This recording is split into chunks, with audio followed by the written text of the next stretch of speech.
L'Unic Star, le uniche pagliette antibatteriche in commercio, prodotte anche per i marchi più importanti, sia nazionali che internazionali. Bentrovati al Meteo.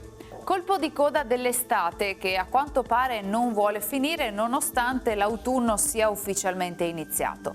Sole e caldo anomalo dunque sul nostro territorio. Vediamo insieme i dettagli.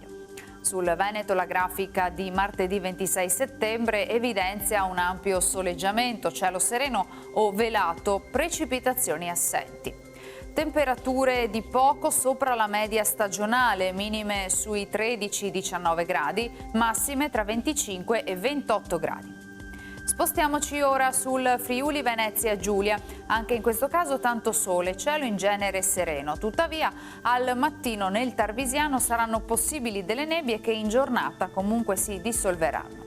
Temperature minime tra 13 e 18 gradi, massime sui 26-28 gradi.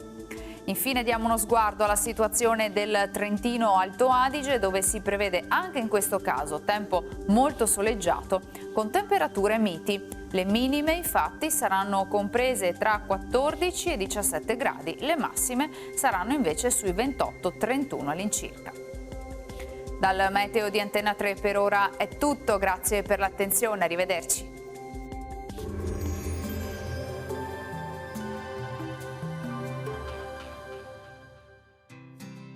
L'Unic Star, le uniche pagliette antibatteriche in commercio, prodotte anche per i marchi più importanti, sia nazionali che internazionali.